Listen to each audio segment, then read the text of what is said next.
Hello everyone, this is Ashish. Welcome back another market analysis video. चलिए देख लेते हैं मार्केट में किस तरह के पैटर्न बन रहे हैं और कल मार्केट किस तरह से ट्रेड कर सकता है। ये 15 मिनट टाइम फ्रेम का चार्ट हम देख रहे हैं। जैसा कि हमने डिस्कस किया था कल मार्केट में कि हमारे पास ये जो होगा ये रेजिस्टेंस लेवल है, ये हमारे पास सपोर्ट लेवल है। ठीक है, अगर मार्केट इसके नीचे निकलेगा तो मैं क्या करूँगा, सेल करूँगा। अगर इसके ऊपर निकलेगा तो बाय करूँगा। ठीक है, अब मार्केट डायरेक्ट ही गैप डाउन खुला। अब देखो गैप डाउन अब मार्केट खुला है तो मार्केट ने बता दिया है कि मार्केट जो है वो ट्रेंड कंटिन्यूशन में जा सकता है। जो ओवरऑल पहले से जो ट्रेंड चलता आ रहा है वो डाउन ट्रेंड है। ठीक है, ये मार्केट जो है वो डाउन ट्रेंड है तो मार्केट जो है डाउन ट्रेंड को कंटिन्यू कर सकता है कुछ इस तरह से। ठीक है, अगर आज गैप डाउन ना खुलता तो फिर बजट की जो न्यूज़ है वो फिल्टर आउट होती और फिल्टर आउट होकर के मार्केट फिर जो है इसको अपसाइड में प्रिडिक्ट करता, एक पॉजिटिव न्यूज़ के अकॉर्डिंग जो प्रिडिक्ट करता, और मार्केट स्लो एंड स्टडी जो है हमें अपसाइड की ओर जाता हुआ दिखाई दे सकता था। लेकिन आज मार्केट फिर से गैप डाउन खुला तो ये इंडिकेशन है कि न्यूज़ का इतना ज़्यादा इम्पैक्ट मार्केट में नहीं हुआ है। अब भी मार्केट में निगेटिविटी बनी हुई है और मार्केट जो है वो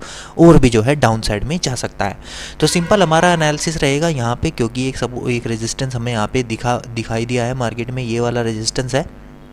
ये जो रेजिस्टेंस है 23,380 के ऊपर अगर मार्केट निकलेगा फ्लैट ओपन होकर के, ठीक है, इस लेवल पे इस रेंज में मार्केट अगर ओपन होता है और फ्लैट ओपन होता है तो सीधा हमारा गैप फिलिंग का टारगेट होगा यहाँ का 23,690 680 का हमारा फर्स्ट टारगेट यहाँ तक का जो है वो निकल करके आ जाएगा। उसके बाद में फिर से जो है सेल करना प्लान करूँगा यहाँ से। ठीक है, अगर फ्लैट करके अपसाइड में निकलना स्टार्ट कर दिया तो अगर ये इसके नीचे निकलना स्टार्ट करेगा 300 के नीचे यहाँ पे खुलने के लिए तो मैं एक नए लो के लिए प्लान करूँगा।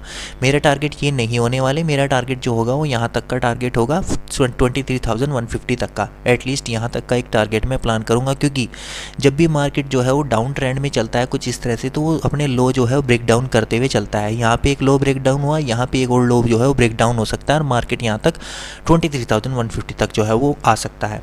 गैप अप अगर मार्केट ओपन होगा तो भी हमें एक बहुत अच्छा ट्रेड मिलने वाला है। ठीक है, जो यहाँ पे छोटे मोटे रिटेलर बाय करके गए हैं तो यहाँ पे एक प्रॉफिट बुकिंग आएगी, सीधा एक रेजिस्टेंस हमारे पास यहाँ पे दिखाई दे रहा है 23,660 670 का। ठीक है, ये gap act as a support and resistance की तरह काम करता है।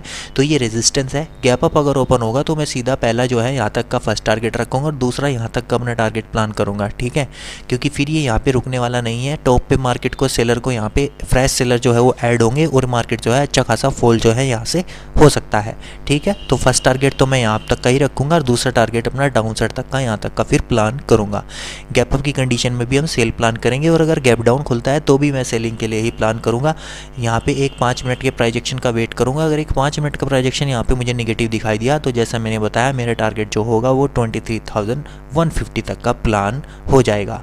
बस फ्लैट की कंडीशन में हमें यहाँ पे वेट करना है। ठीक है, इस लेवल पे अगर मार्केट ने यहाँ पे वेट करना जो है वो ज़रूरी समझा, यहाँ पे वेट करने लगा तो ठीक है, वेट करेगा तो फिर ये अपसाइड में निकलेगा। और वेट नहीं करा और तुरंत इसको ब्रेक डाउन किया तो फिर ये डाउन साइड में ही आ जाएगा। तो गैप अप की कंडीशन में भी मैं सेलिंग के लिए प्लान करूँगा, फ्लैट की कंडीशन में वेट करूँगा और गैप डाउन की कंडीशन में भी मैं सेलिंग के लिए प्लान करूँगा। चलिए बैंक निफ्टी देख लेते हैं। सबसे बढ़िया जो ट्रेड मिलेगा वो गैप अप की कंडीशन में मिलेगा। जैसे ही मार्केट गैप अप ओपन होगा हमें क्या करेंगे, एक थोड़ी सी सेलिंग आएगी, निफ्टी की बात कर रहा हूँ, यहाँ पे थोड़ी सेलिंग आएगी, उसके बाद सेलर यहाँ पे और ऐड होते चले जाएंगे और फिर ये डाउन साइड में भी आ सकता है, क्योंकि निफ्टी जो है वो ज़्यादा निगेटिव है, वो इसके नीचे ट्रेड कर रहा है, इस स्विंग के नीचे देखो यहाँ पे। ठीक है, और बैंक निफ्टी अपने आप को संभालने की कोशिश कर रहा है, इसने जो है ये स्विंग ब्रेक डाउन नहीं किया है। मैंने बताया था ये सपोर्ट की तरह काम करेगा। ये लेवल एग्जैक्टली मार्केट ओपन यहाँ पे हुआ, डाउन साइड में आया, फिर से अप साइड में गया और धीरे धीरे स्लो स्टडी करके साइडवेज रहा। और कल भी मैंने बताया था ये स्विंग जो है ये कैंडल बहुत बड़ी बन चुकी है। ठीक है, एक स्विंग यहाँ पे है, एक स्विंग यहाँ पे है, हो सकता है 2-3 दिन मार्केट इसी के बीच बना रहे, यहाँ पे 2-3 दिन वेट करे, उसके बाद रेंज ब्रेक डाउन दे या फिर ब्रेकआउट भी दे सकता है। अभी हम किस तरह से प्लान करेंगे, सिंपल हमारा प्लान रहेगा, ये लेवल हमारे पास ये हम मार्क कर लेते हैं यहाँ पे। ठीक है, ये एक रेंज बनाई है मार्केट ने, फ्लैट ओपन होगा मार्केट 49,400 के ऊपर निकलेगा। पहला टारगेट मेरा 550 तक का यहाँ तक का जो है वो प्लान होगा। 100 से 150 पॉइंट का ही टारगेट अप साइड में प्लान होगा, ज़्यादा बड़ा टारगेट नहीं प्लान होने वाला। अगर डाउन साइड में निकलेगा तो मेरा टारगेट फर्स्ट टारगेट 48,900 का फर्स्ट टारगेट और दूसरा टारगेट 800 तक का मैं यहाँ तक का प्लान कर सकता हूँ अगर ये डाउन साइड में निकलेगा तो। डाउन साइड के लिए मैं बड़े टारगेट रखूँगा और अप साइड के लिए छोटे टारगेट रखूँगा। गैप अप खुलेगा तब भी मैं प्रॉफिट बुकिंग के लिए प्लान करूँगा। यहाँ से जो बाय करके गए हैं छोटे मोटे बायर जो हैं, रिटेलर जो हैं, उनको मार्केट फंसा सकता है।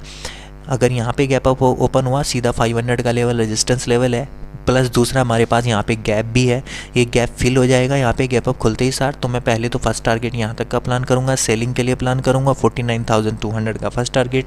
दूसरा टारगेट 49,800 से लेकर के 49,000 तक का यहाँ तक का अपना टारगेट जो है वो प्लान करने वाला हूँ। जब भी मार्केट अपसाइड से डाउन साइड में आ रहा हो तो डे लो को इम्पोर्टेंट जो है वो सपोर्ट एंड रेजिस्टेंस की तरह काम करता है। तो डे लो जो है यहाँ तक मार्केट जो है वो आ सकता है, या 49,000 का हमारे पास राउंड लेवल है, यहाँ तक भी मार्केट जो है आ सकता है। डाउन साइड के टारगेट जो है वो हम बड़े रखने वाले हैं। अगर गैप डाउन मार्केट ओपन होता है तब भी मैं 5 मिनट का प्राइजेक्शन फॉलो करूँगा और उसी के अकॉर्डिंग जो है अपना ट्रेड प्लान करूँगा, चाहे वो हायर हाई बने या वो लोअर लो में बने, उसी के अकॉर्डिंग हम अपना ट्रेड जो है प्लान करेंगे। फ्लैट की कंडीशन में वेट करेंगे, गैप अप की कंडीशन में भी हम सेलिंग के लिए प्लान करेंगे और गैप डाउन की कंडीशन में भी हम सेलिंग के लिए ही प्लान करने वाले हैं। अगर डेली टाइम फ्रेम पे आप देखेंगे तो देखो मैंने आपको बताया था ये टॉप रेंज में क्या कर रहा है, यहाँ पे होल्ड लिया है मार्केट ने, ये होल्ड लिया है, या तो यहाँ से नीचे आएगा और यहाँ तक आएगा, फिर ये इस लो को टच करेगा, ठीक है। और अभी मार्केट फिर से देखो इस लो को टच कर दिया है, जो कैंडल बनी थी प्रीवियस डे की जो कैंडल बनी थी अपसाइड डाउन साइड में, यहाँ पे लो टच कर दिया है।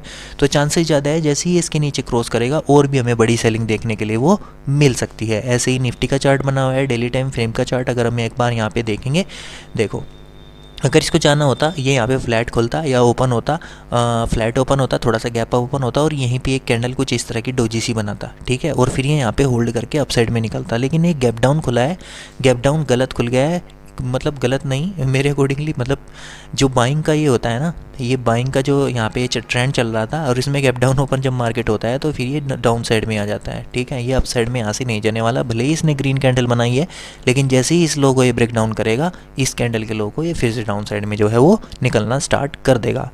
ऑलराइट गाइज, अगर वीडियो इन्फॉर्मेटिव लगा हो तो वीडियो को लाइक शेयर एंड सब्सक्राइब करना। अभी के लिए इतना ही, थैंक यू।